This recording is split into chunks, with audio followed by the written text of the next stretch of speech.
I would say we're young moms. Yeah. The newborn phase sucks. Clean up poop, clean up puke. Well, first I was in denial about it, and then I was excited about it. I look back and I'm like, girl, you look like a hot mess, but I was really feeling myself. Grow up, guys, we're having a baby.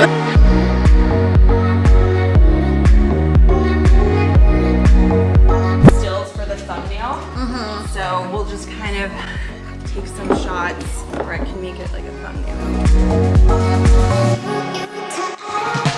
Hey guys, welcome back to my channel. If you guys are new here, my name is Nicole, and for those of you that have been with me for a little while, we're gonna do something a little more fun. Today we're gonna do like a motherhood Q&A, and I'm gonna do it with my good friend Kate, who is gonna answer some questions with me, and we're going to kind of just do something a little more fun. So how we met, we've been friends now for, when did we meet? Oh gosh, I never know because the years have flown. It's been years. Julian was little. No, it had to be before that. So it's been, all I know is it's been more than 5 years. I'm not sure, maybe seven?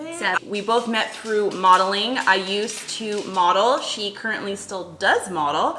And we met through a mutual friend who was a photographer that we both worked with, and he introduced us, and then we slowly just began a friendship. So we both have kids. She has a son, and his name is Micah. And he's how old? 11. You guys know I have my son Julian, he's 12, and my daughter Juliana, she's 2. I would say we're young moms. Yeah. So I'm just gonna basically read off some questions, and then we're gonna answer and just give you our perspective and our just experience and opinions on things. That's Julian in the background. You guys can walk back and forth. All right. My kids are here, so you probably will see them in the background occasionally. It's fine. We're just gonna go right into the questions because we're busy moms and we got things to do. All right, we're gonna start off with some just background basic questions. So the first one is, how old were you when you had your first child? I was 23. I was 22. What was the hardest thing about being pregnant for 9 months? Oh my God. Can I be honest? Yeah. And Feel feel free to hate me. I never felt like I was pregnant. I didn't get morning sickness. I didn't have back pain until maybe the last couple of weeks. I didn't have any cravings, and not playing the tiny violin, but it was almost sad. I remember thinking, oh, I'm going to be sending my husband out for pickles and ice cream at 3 all the pregnancy a.m. things, And I didn't get any of that stuff. So while I recognize that I was very fortunate, I did not have the typical pregnancy at all. So you're the one that most women hate, where Yes. you just live your life and you don't know you're pregnant. Yeah. So I had 2 different pregnancies. So the hardest thing about my first pregnancy, I think it was mostly physical. I was excited about it, but first I was in denial about it, and then I was excited about it, and then my body just started shutting down on me. It started turning against me, very much like in my second pregnancy. Right in the home run too, wasn't it? It was that third trimester, which I know everybody gets uncomfortable in the third trimester, but for me, I don't know. It was very uncomfortable. And I think I had a condition toward the end that I didn't even know about until years later. So my last trimester, I would get very itchy. I was super bloated for one, super swollen, because it ended up I had preeclampsia. That's why I had to have a C-section. And I was itchy, really super itchy. And I just thought it was a pregnancy symptom or something, only to find out that when I was reading an article years later, that's actually a symptom of something. I can't remember what it's called. If I find out, I'll put it up here on the screen, but it's a condition that apparently is not good. It cannot be safe. Are you serious? Yeah, it's I can't even remember what it's called, but it wasn't. So apparently I had that too. And it wasn't just on your belly, it was your whole body was I thought itchy. it was just your belly, which makes sense. So at night it would be very I couldn't sleep because not only was was I just uncomfortable with the pressure and the pain, but the itchiness. Yeah. So that was hard. And then my second pregnancy with Juliana, it was hard in 2 ways. First one was mainly physically hard. Second one was physically hard and also mentally hard. And I still don't know why it was mentally hard when I had anxiety, which was weird because I knew I eventually wanted a second child, and I was having it with the man I wanted to have the child with. So On the surface, everything was. Yeah, but I was just nervous about something, and I don't know if I can really articulate what it was. I just felt uneasy during, even like the first trimester, I felt uneasy. So there's that aspect of it. And then I got, oh my gosh, third trimester, maybe even starting in my second, I had one name it goes by as pelvic girdle pain or something like that, where basically your pelvis is just so unaligned or like shifting or loose, and it just causes so much pain. It literally was like someone was stabbing me in my pelvis every time I would take a step.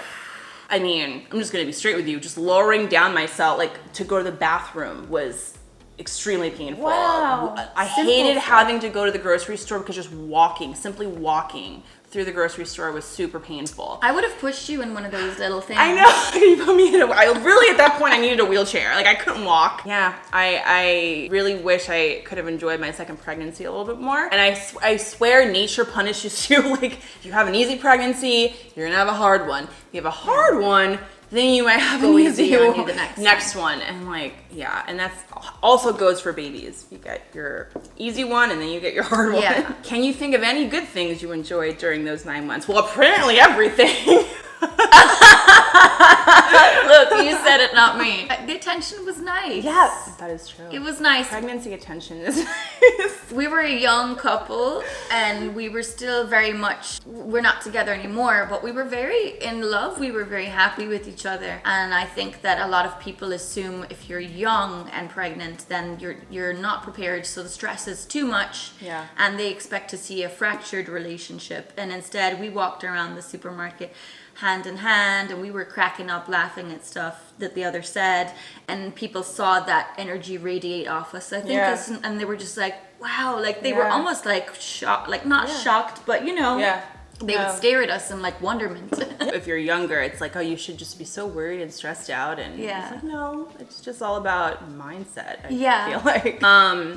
First pregnancy, I actually enjoyed my baby bump. Second trimester, I embraced it. And so I loved my baby bump. I just felt really good, like confident, like in my body. But I look back and I'm like, girl, you look like a hot mess. But I was really feeling myself. Yeah, I enjoyed like seeing my body change. I had like a magazine I had gotten from like my doctor. Like they were giving out these little like goodie bags with like prenatals, and I had this magazine that would show like the stages, exactly, like real life photos of what the baby looks like as it grows and like what it's doing, how it's growing.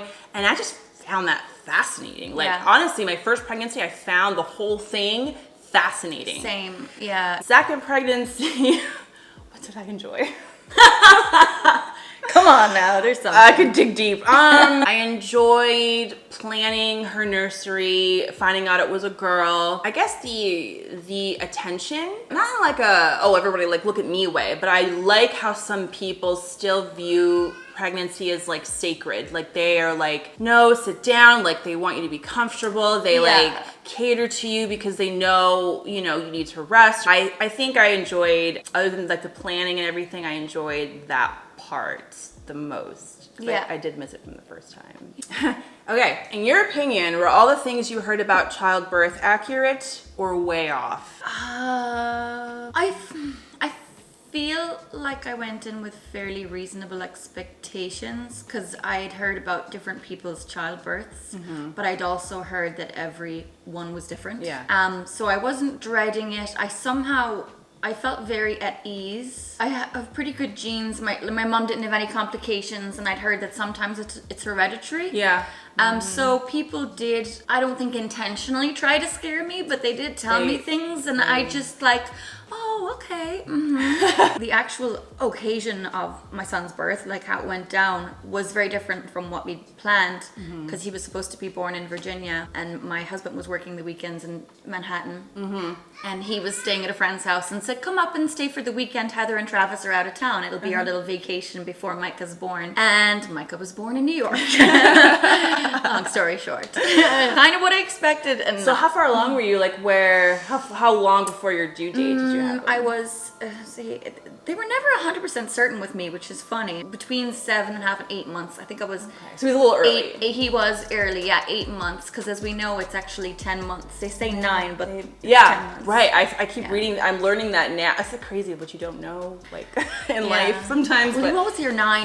yeah, and they really push that, and really, it's like really they need to extend that. And they call it So there's that, and then what do they call it? The 4th trimester, where you're going through postpartum and like the body's healing. They call that the 4th trimester. Oh, I didn't realize that. Women are expected to just spring back. Get right back to it, and it's like no, like you are healing in so many ways. Yeah. You're dealing with just like so much. Like you birthed a human. I don't understand why people think 6 weeks and you're good to go. Like no, absolutely not. Especially if you had like complications or C-section. And it's also mental as well. It's not just physical. So mental. You can't get much done when you're staring at somebody 24 hours. Did you? You're like the one person who I feel would be the exception, but I feel like I don't think men understand how much moms cry. Especially in the newborn days. I would say particularly the newborn days. And I didn't know that because I really didn't experience that with Julian. He was a great sleeper. He was very easy. It wasn't until Juliana where I had my rude awakening that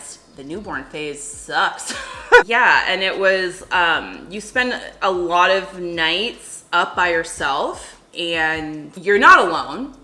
Of course, you're up with many other moms in the world. Also, your partner, if you have one, is there. Hi, baby. And so you're not physically by yourself. You are mentally by yourself, because I think that if you're awake and your partner isn't fully awake, then you're sitting there, and what happens is you get inside your head. You know, you're like, and they don't know it, and also feels alone mentally because they can't. Men go through their own thing. I know that. I'm not saying they don't go through anything. They go through their own adjustments and their own whatever. But like, they're not. Your hormones are everywhere, and you're like more emotional, more stressed out. Especially if you're sleep deprived, that has a whole other layer. My daughter's under the table. If you hear her gibbering to herself, you do feel alone because they don't know what you're going through. They can try to be there for you, but they don't know. They can't understand because they process it differently. Right. I didn't know a whole lot about childbirth, so with Julian, I was very go with the flow. I didn't know I was gonna have to have a C-section. I assumed it was gonna be natural, which scared me to death anyway.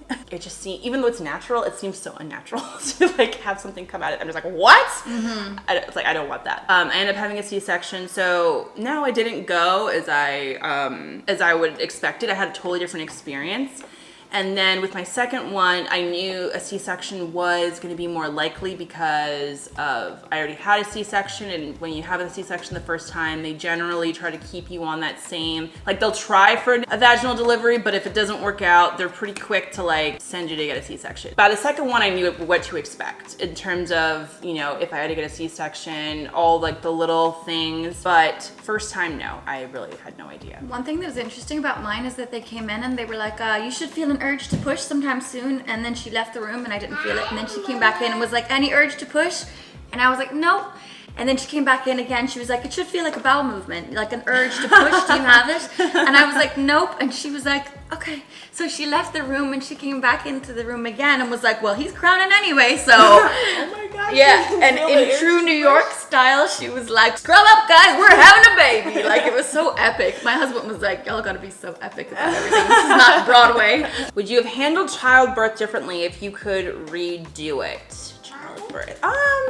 Not really. First time I didn't really have a choice because it was like an emergency C-section, so I really didn't have a choice. Second one was more they were waiting for me to dilate and for labor to start on its own. They did induce it, which sometimes that doesn't always work, but I don't know if I would have done anything different. My kids came out healthy, so I guess I shouldn't really think that, want it to be different because they were healthy. Had I tried to push for a vaginal delivery, maybe it would have been different. So no, I would say no. The way it happened was the way it was supposed to happen. I wouldn't change anything. I'd probably have my baby in the state that I live in. Yeah. But okay, what would be your advice for someone who is about to have a baby? Oh God. Okay, here's a good one. Take a lot of pictures while you're pregnant. Yeah. And I don't just mean the professional ones. Your average cell phone camera is really, really good now. Yeah. And so with the right lighting, which we're just using daylight, you can take some really nice pictures by yourself. and just document the experience, even if they're not fancy. I did not take enough. No, your first one you didn't take it? No. I have some from my first, but I for some reason a lot of them got lost. I have a ton from my second. I was a recent immigrant to the country, so I had a flip phone and a clamshell phone. It was not a good one.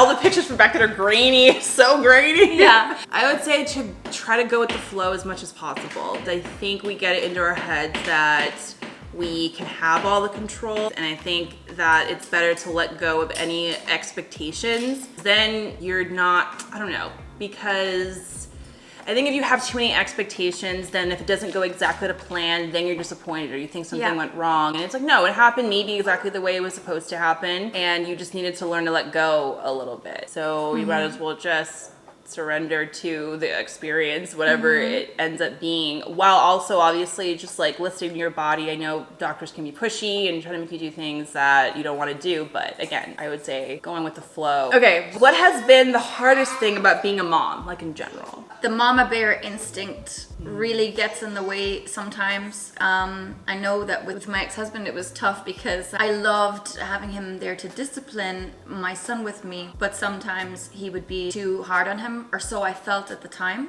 and I would give out to him. And I know from my own parents that you're to show a united front all the time, but that's completely at odds with my mama bear instinct to intervene and to like, give you're out being to you. I'm the same, yeah. You know, and then it sucks because then sometimes you're lying in bed later on and you're chatting to each other and you realize, yeah, like, you really weren't that harsh. Like, you raised your voice more than I would have, but Micah still wished you good night and kissed you and said, I love you tonight. Like, I don't think that you have scarred him because you were louder than I would be, you know? Yeah. It's that constant fight between instinct and logic. And and rational. yeah. The mama bear thing is for sure. And I have it more with Julian for some reason. Mums I don't and sons. know if Mums and sons. That's I don't know if it's because I don't know. It's I've always moms been and sons, super I think. protective of him from like day one. Yeah. And I don't know if it's because I just knew the kind of person he was gonna be. Not that he needs more protecting, but he's more sensitive.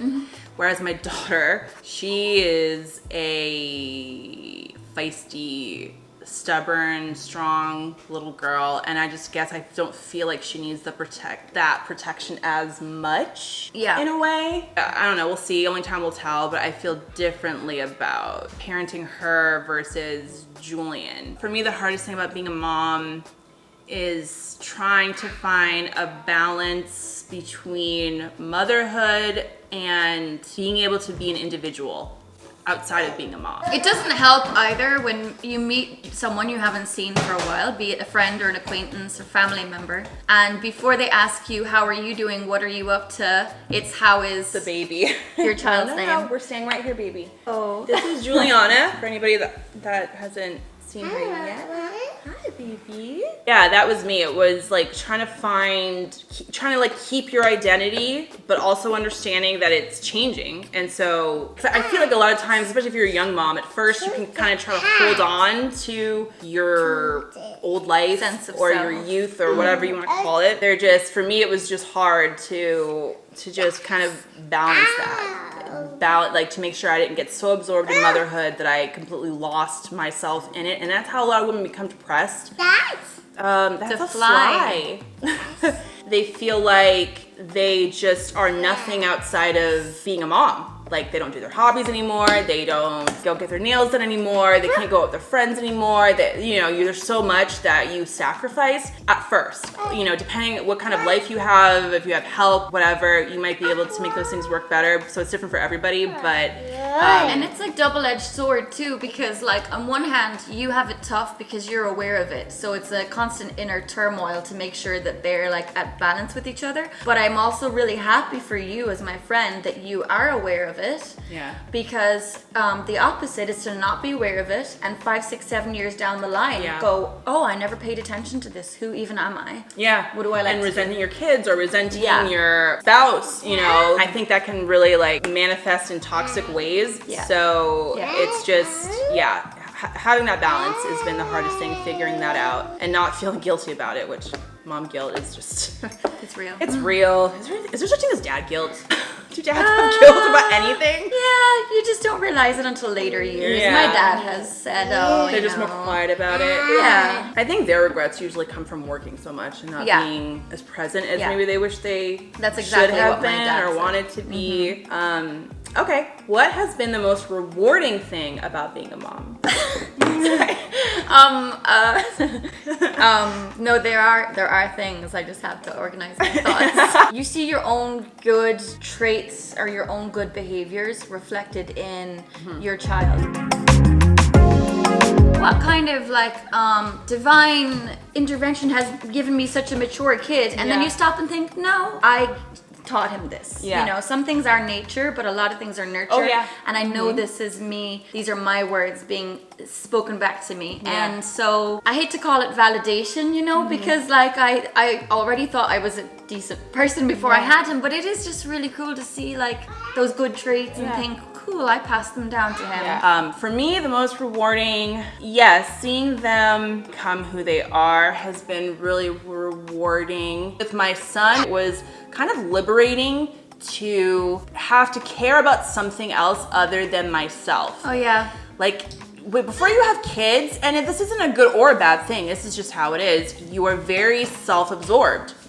Most of the time, you're thinking about you, your plans, your future, you, everything revolves around you. That's normal, because why wouldn't it, right? But especially in your 20s, that, at least for me, can get overwhelming. Just being so self-obsessed, it can actually get very overwhelming. You just get sick of thinking about yourself sometimes. At least I did. Yeah. And to have him, it was actually liberating and a relief to have somebody else to care about, to have somebody else to pour myself into. I like having other people to think about and to cater to and be around. So yeah, I think it was just nice to learn to love something outside of myself. It's also fun reliving things. Everybody talks about Christmas and Santa, but even the smaller things tradition. Getting down and playing Lego with my son.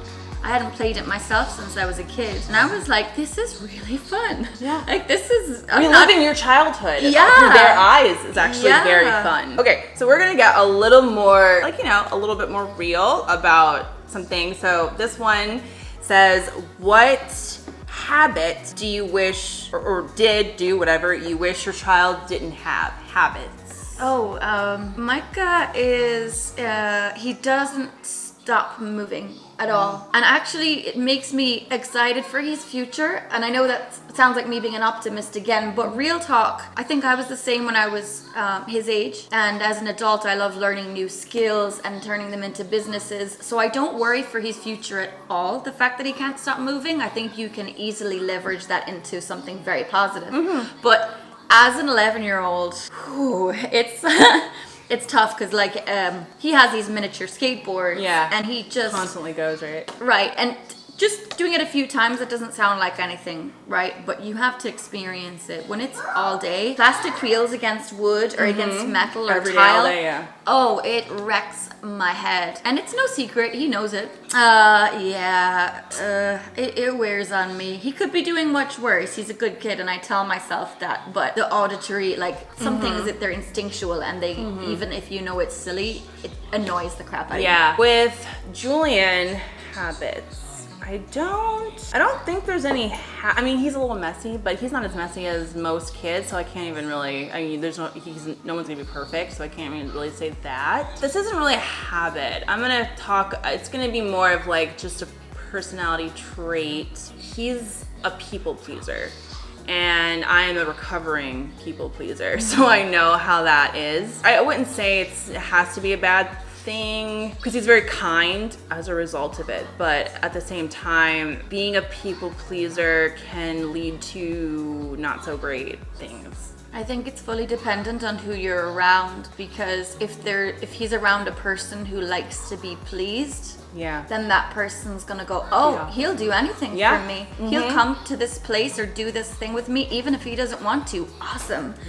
So he's got to be around people who are like him or somewhere in the middle at least. Yeah. So that's something that I'm slowly trying to, have him think about and work on. I can't change it in him. He has to change it in himself, and preferably not in his 30s like me. Again, it's not like a negative thing No, it could toward be a really him. good thing. But, it's just all about how you manage it, because, people can take advantage of you, or you can just find yourself saying yes to everything or doing everything everybody else wants to do instead of what you want to do. And then with Juliana, she's only 2, so again, I don't know if it's a habit as much as just a personality trait or being a toddler, but she is just very demanding, and I guess that's most toddlers. So she's definitely way more demanding than Julian ever was.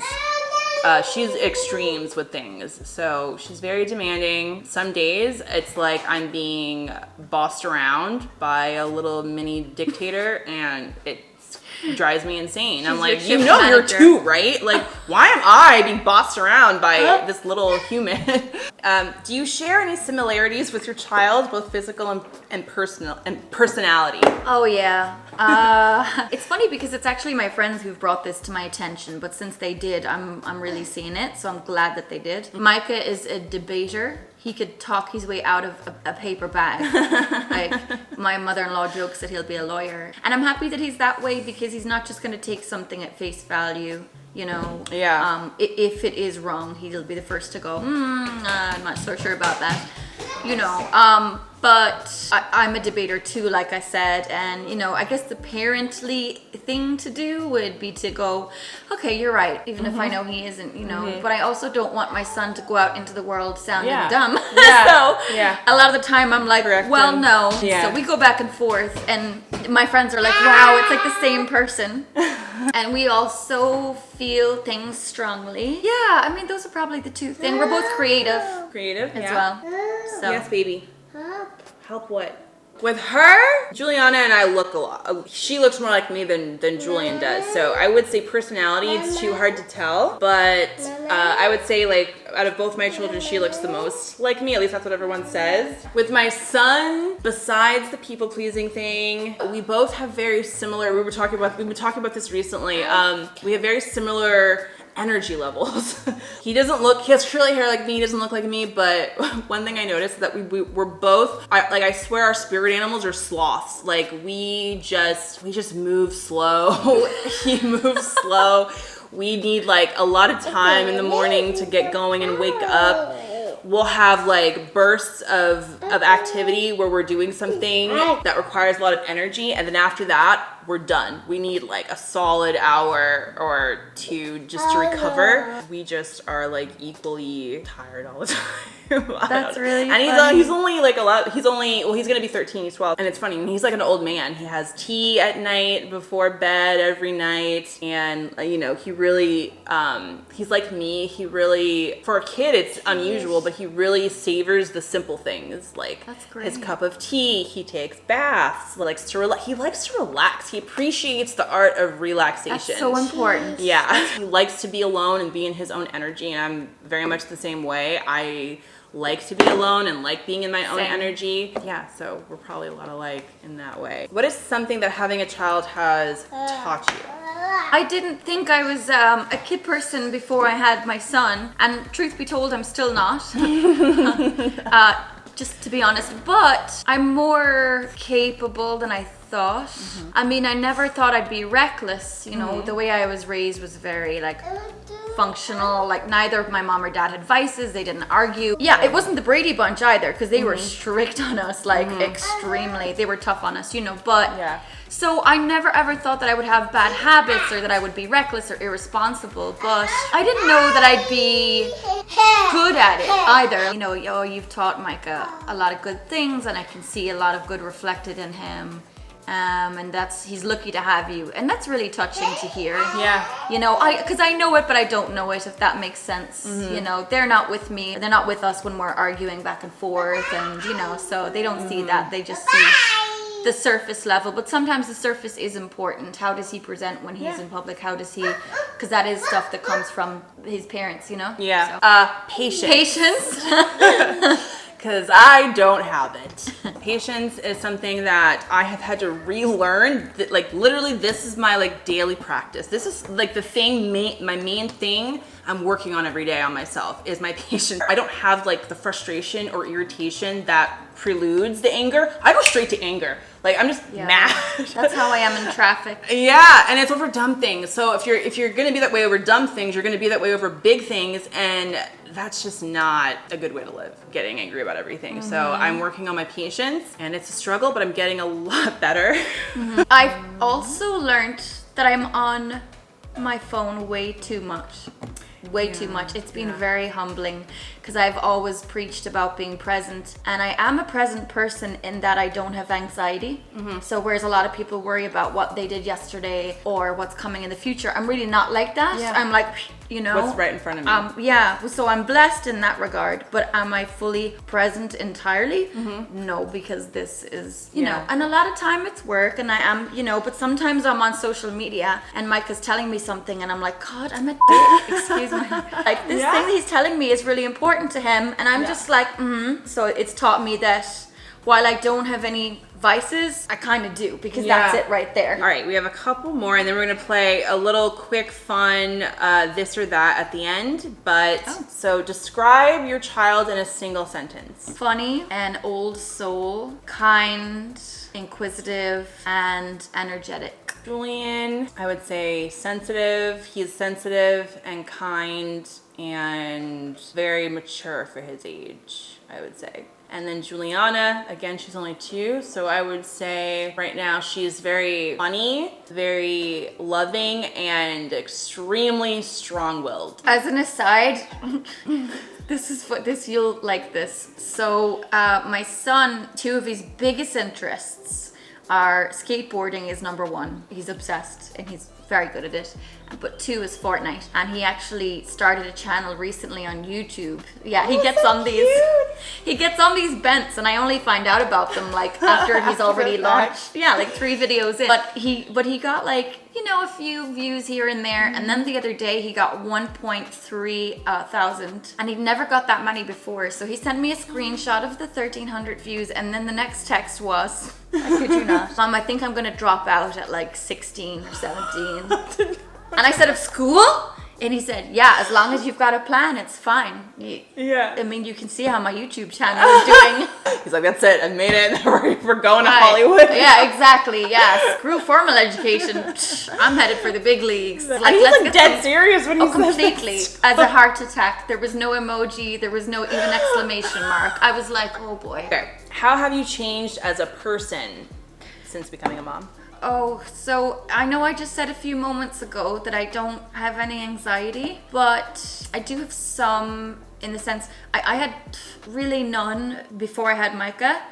And it was a bad thing because I was that kid who would lose my jackets, my lunch boxes, my, you know, because I was just daydreaming or like singing a song in my head or whatever. So I wasn't in my head, I didn't really have anxiety. But since having Micah, I do have a bit. And it might still not be as much as other people struggle with, but yeah, I definitely have more since having a kid. I've heard a lot of women say that, though. I have a baseline of anxiety, and it's a struggle because I do understand that control is an illusion. I do understand he's going to do what he's going to do, and I do encourage him to be an individual. So it's made me more anxious. It's also made me take myself more seriously. For having Micah, I had just got a degree, but I didn't want to use it, and I also hadn't decided what to do. So I was kind of playing with different like part-time jobs, and then I had him and was like, okay, what am I gonna do? Because I want to be someone that he's proud of. So yeah, anxiety. Yeah, wonderful. It's a beast. But I've heard so many women say that they didn't have anxiety, and then they had their first kid, and then they had anxiety. I wouldn't say I take myself more seriously, but you become a little more, I guess you take less risks. You have to think a little bit more before you do things. Not that I was ever necessarily like a huge risk taker, but you're thinking for 2. So yeah, everything that you do is gonna affect them. So it just makes you more thoughtful. So more thoughtful. It kind of like in the same vein as one of the other questions, just less less selfish. I mean, I think that just comes naturally once you become a parent, because if you don't learn to be less selfish, probably not going to be a very successful parent. Not to say you shouldn't take care of yourself, because you can't, as they say, you can't pour from an empty cup. You have to take care of yourself first before you can take care of your kids. But, you know, you always have to think for them too. Like with little things, okay, they need to go to the dentist, they need new clothes for school, so much you have to keep track of. All right, I have to ask the question again. I had to change the battery. I don't know if it caught the end of my question. So my last question to you is, what do you do for stress management? What do you do? Like, what are your rituals or your habits? What do you do to just make yourself sane? It's your self-care. This sounds like too simple, but sometimes I love the sunset on our balcony. It's really, really, really nice, and I recently got a little sofa, like an outdoor thing for there. So sometimes I sound like such a hippie, but sometimes we'll just be like in the house doing something. He's watching TV, I'm working, and I will just open the sliding, like say nothing, just open the sliding door, just go out and just like lie. This is really hippie. Before I had the sofa, I would just lie on the rug on the ground on the balcony. You know, I love it. I feel like the sun is like, I feel like we don't value it enough. Oh, it's so healing. Yeah. It's so healing. People try to avoid the sun at all costs, but it's so healing. Yeah, And that's a quick thing that I can do. Like, of course, there are bubble baths and things, but that's something I can do without taking a chunk out of my day. Yeah. You Yeah, know, that's of course, I get beautiful. my candles and I. Oh, that's great. Like, that's Stuff so like that. my vibe. I love that. So our patio is not, you know, it's full of her stuff to play with, but I'm hoping one day we have a yard or another outdoor space where I can set up just like a nice little area where I can do the same thing. Yeah. Just go out there. Little oasis. Yeah, yeah. Me for stress, it changes over the years. Right now, I have a lot of things actually that I do to stay like balanced and sane every day. I mean, of course, the goal is always to try to get enough sleep. So sleep is a bit of a thing that I try to stay on top of, even though I'm not always great at it. And it also depends on what's going on with Juliana, because her sleep is not great. So I'm not always guaranteed good sleep. Honestly, like, so the first thing is my coffee routine. So I have a lot of self-care rituals now. So my coffee routine, and it's not just like making a cup of coffee anymore. It really is like a ritual, because I put a lot of things in my coffee now to make me feel good, like MCT oil, adaptogens, ashwagandha, mushrooms, like reishi and what's the other word? Lion's mane. I do lion's mane, so it's like a whole like health. It's not I'm just having my coffee. I'm Taking care of myself. Yeah, I'm taking care of myself. Yeah. And that kind of sets the tone and the mood for the day. I do meditation every day now, like every single day. And that has helped so much. I really wasn't into baths for a long time, but I've rediscovered loving that again. I don't do it all the time. I don't have my own bath. My bathroom only has a shower, so I have to go into my son's bathroom to use the bath, which I don't do often. But I do take, like, if I'm extra achy, I can just tell I need to like soak, I'll take a bath. Just a lot of like soothing things throughout the day. So I have my coffee in the morning. When Juliana goes down for her nap, I do a quick like 5 to 10 minute, usually about 10-minute meditation, and that recenters me, rebalances me for the rest of the day. So there's just a lot of like ritual that I've worked into my day to keep me sane and going. That's really interesting, because it's cool that you mentioned the word ritual, because I think the nice thing about having rituals is like no matter what else happens in the day, you can depend on that one thing happening. It's like, you know what I mean? And that's what's soothing about it. It's like you can depend on that one moment right there. Yeah. It sounds like something small, but... And it seems small, but it's really, for me, it's not. Like, that's really all I need. All right, so we have answered a lot of questions, but we're gonna end with I want to end with a quick little this or that mom edition. So I'm gonna ask and you say which one, I'll say which one. Step on a Lego or step and pee? Step and pee. That's such a mom answer. It doesn't gross me out anymore. But Lego is I don't know. Yeah, they've really hurt. This is gonna sound gross, but I'm gonna say it depends from which kid. I don't want to step in Julian's pee. What? Oh, Like, pee is pee. He's basically a teenager. I feel like it's different than when it's baby. I don't know. I'm gonna go with Lego. I'm weird. Are you serious? About bodily fluids. Yeah. Give up the wine. Give up the coffee. Oh boy, I don't know. The coffee? You give up the coffee? I think. I don't know. I don't know. Which one do you feel like you benefit more from? In terms of health, coffee.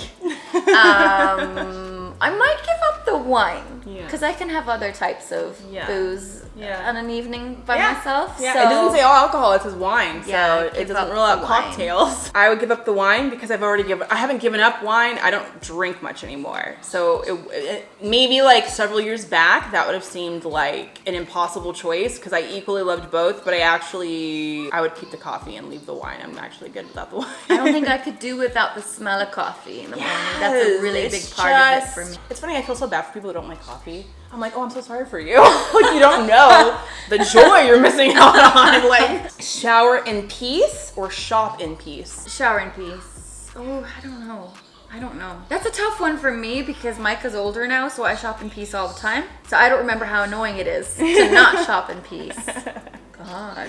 You answer first. I'd rather shower in peace because that is another one of my like me time See, that's what I'm moments. thinking, yeah. Shopping, whatever. I'd rather have a shower of not being bothered. Yeah, shopping I'm on a mission, so it's easier for me to like Yeah. block out the annoyances, but I gotta shower in peace. Yeah. Clean up poop, clean up puke. Oh God, I'm weird. Poop. I'm gonna go puke. Puke is harder to clean up because Yeah. you tend to be watery, obviously. Whereas poop is like A nice solid way poop, worse. no problem cleaning up. Yeah, ugh, That's my I don't know. stipulation. Poop.